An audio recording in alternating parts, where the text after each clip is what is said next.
দেখুন, শিল্পে বিনিয়োগ টানতে গেলে আইন শৃঙ্খলা অন্যতম বড় ফ্যাক্টর। সিঙ্গুর থেকে চলে যাওয়ার ঠিক আগে একেবারে লাস্ট ল্যাপে প্রকল্পের কাজ দেখতে আসা ইঞ্জিনিয়াররা ওই সিঙ্গুরে প্রজেক্ট এরিয়ার মধ্যে ঘেরাও হন। আপনাদের মনে থাকবে টাটার ছেড়ে যাওয়ার যে বিজ্ঞাপন, তাতেও এই ঘটনার উল্লেখ ছিল। অর্থাৎ যে কোনো শিল্পে সুষ্ঠু আইন শৃঙ্খলা প্রয়োজন। আর আজ কোনো শিল্প কারখানা নয়, টাটা মোটরসের আপনারা এইমাত্র দেখলেন জলপাইগুড়ির শোরুম আর টাটা সার্ভিস সেন্টার যেভাবে আক্রান্ত হলো, তাতে আবার প্রশ্ন উঠবে যে এ রাজ্যে শিল্প স্থাপনের উপযুক্ত পরিবেশ কি আদৌ আছে? স্পষ্ট সিসিটিভি ফুটেজ আছে, চ্যানেলে চ্যানেলে চলছে, তাতেও মূল অভিযুক্তকে ধরতে সময় লাগলো 4 দিন। এসব ঘটনা কি বার্তা দেয় বিশ্বনাথ দা? দেখুন, টাটাদের প্রশ্নে কিন্তু তৃণমূল কংগ্রেস কিন্তু একই অবস্থান রেখেছে। তৃণমূল কংগ্রেস অনেস্ট দল। টাটাদের প্রশ্নে কিন্তু তাদের অবস্থান 1 ইঞ্চিও বদলায়নি। সেদিন রতন টাটা বলেছিলেন যে আমার মাথায় টিগার টিপে দিয়েছে মমতা বন্দ্যোপাধ্যায়, ফলে সেদিন আইন শৃঙ্খলাজনিত কারণেই টাটারা সিঙ্গুর থেকে বেরিয়ে গিয়েছিল। এবং পৃথিবীর ইতিহাসে একটা বিরলতম ঘটনা ঘটেছিল যে 80% একটা কারখানা হয়ে যাওয়ার পর হাজার হাজার অ্যাক্সিলারি শিল্পের আসার সম্ভাবনা যেখানে ছিল, হাজার হাজার ছেলেমেয়ের চাকরির সুযোগ হওয়ার সম্ভাবনা ছিল, সেটাকে জলাঞ্জলি দিয়ে মমতা বন্দ্যোপাধ্যায় যে কায়দায় তৃণমূলের জঙ্গি আন্দোলনের মধ্যে দিয়ে টাটাদেরকে সরিয়েছিলেন, তার ধারাবাহিকতা পরবর্তী পর্যায়ে কিন্তু তৃণমূলের মানে মমতা বন্দ্যোপাধ্যায়ের দলের কর্মীরা কিন্তু রেখেছেন। রাজগঞ্জের ঘটনাটা আবার প্রমাণ করে তৃণমূল কিন্তু তৃণমূল কংগ্রেসেই আছে। দেখুন সুমনদা, আমি খুব পরিষ্কার করে বলতে চাই, আজকে 3টে বিষয় নিয়ে আপনি আলোচনা রেখেছেন। একটা নন্দীগ্রামকে নিয়ে রেখেছেন, একটা নেতাই আর একটা সিঙ্গুর। নন্দীগ্রামের যে ঘটনা, তার মাইলেজ তো মমতা বন্দ্যোপাধ্যায় পেয়েছে, কিন্তু আজকে নন্দীগ্রামের 7ই জানুয়ারি ছিল, নন্দীগ্রামের ঘটনার কনটেক্সটে আজকে মমতা বন্দ্যোপাধ্যায় কি সেখানে গিয়েছেন? অভিষেক বন্দ্যোপাধ্যায় তো এখন সবচেয়ে ক্ষমতাবান ব্যক্তি। নন্দীগ্রামের উপর ভিত্তি করে মমতা বন্দ্যোপাধ্যায় ক্ষমতায় এসেছিলেন, আজকে তারা তো ভুলে গেছেন। আমি তো দেখলাম যে মমতা বন্দ্যোপাধ্যায় না অভিষেক বন্দ্যোপাধ্যায় না কোনো বড় প্রথম সারির নেতা কলকাতা থেকে গিয়ে ওখানে শহীদদের পাশে দাঁড়িয়েছেন। আজকে নেতাই দিবসে আপনি বলতে পারবেন কোনো তৃণমূল নেতা প্রথম সারির ওখানে গেছে? যতদিন প্রয়োজন ছিল ততদিন গেছে। যতদিন আবেগচালিত করতে হয়েছে মানুষকে যতদিন আবেগতাড়িত করতে হয়েছে, মমতা বন্দ্যোপাধ্যায় নেতাইকে নিয়ে আবেগতাড়িত করেছে, মানুষকে বামেদের পরাজিত করেছে।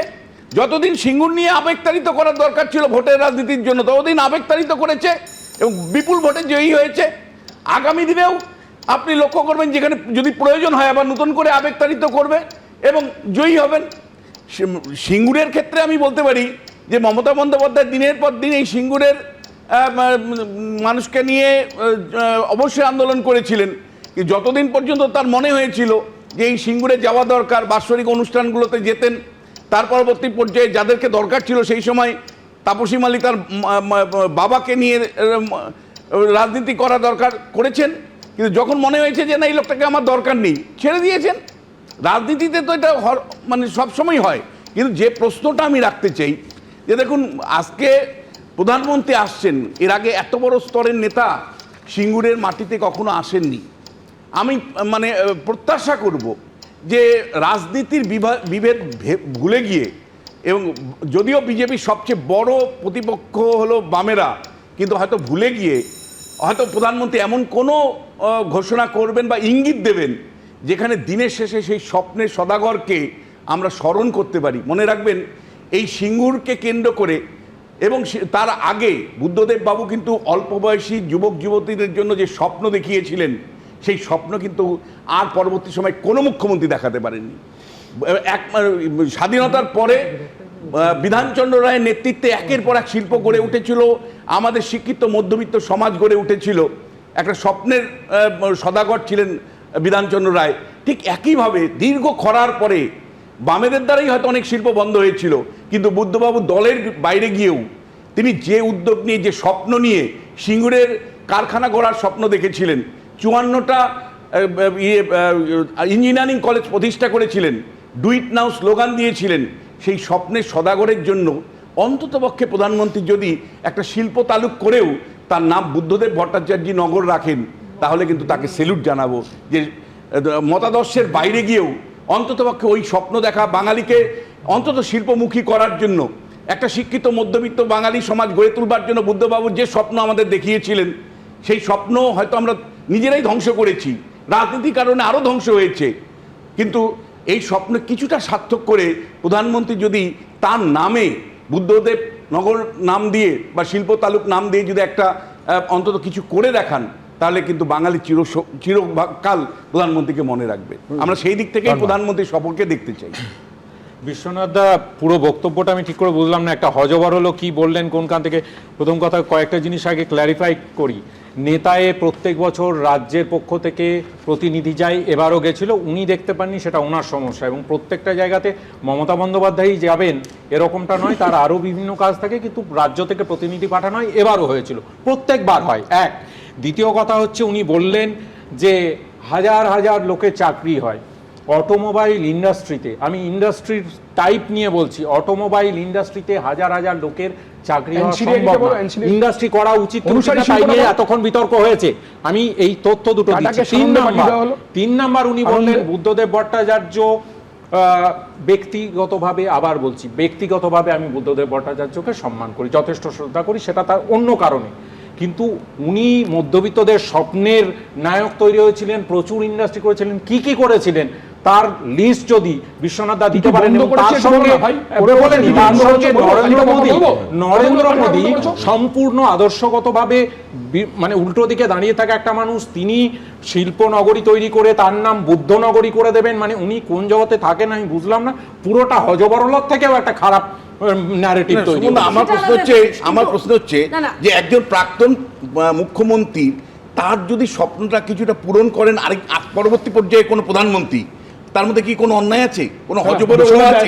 এটার জায়গার আলাদা দিক আমি প্রশ্ন তুলতে চাই। আচ্ছা, নন্দীগ্রামে তো তোমরা কমিশন তৈরি করেছিলে না, ইনকোয়ারি কমিশন? তার যে সমস্ত পুলিশ অফিসার যুক্ত ছিল, তুমি কি জানো তাদেরকে প্রমোশন তোমরা দিয়েছো? তোমরা প্রমোশন দিয়েছো? তোমরা কি ধরনের শ্রদ্ধা করো যাদেরকে শহীদ করেছিল, যারা শহীদ হয়েছিল, যাদের দ্বারা শহীদ হয়েছিল তাদেরকে প্রমোশন করেছিল।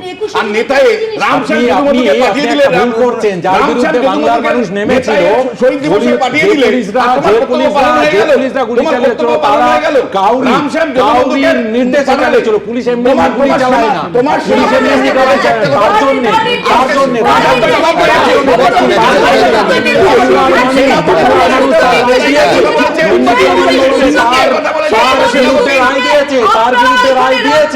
বাংলার মানুষ বলে তাদেরকে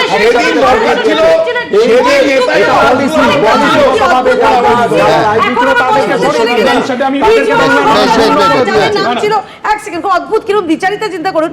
উনি বলছেন কারণ নির্দেশ। 21শে জুলাই সময় স্বরাষ্ট্র সচিব কে ছিলেন? মনীশ গুপ্ত। মনীশ গুপ্ত যে সরকার করেছিল সেই সরকারকে বাংলার মানুষ সরিয়ে দিয়েছে। রিজওয়ানের হত্যা, রিজওয়ানের হত্যার সময় যে পুলিশের বিরুদ্ধে মমতা সরব হয়েছিলেন, তাকে মমতা বন্দ্যোপাধ্যায়ের আমলে তাদের প্রমোশন হয়েছে। সরকারকে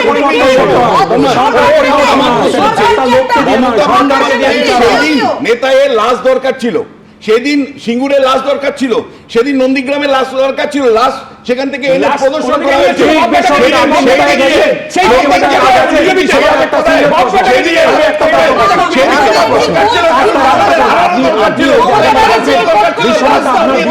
আপনি বিবেক জেগে আমি একটা প্রশ্ন করছি, আমি একটা প্রশ্ন দিন আগে আপনি বলেছেন আপনি গেছেন ওই জায়গাটা দেখেছেন।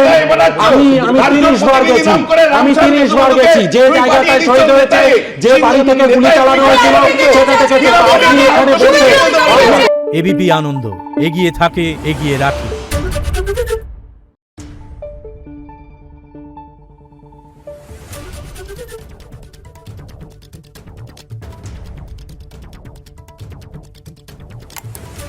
Thank you.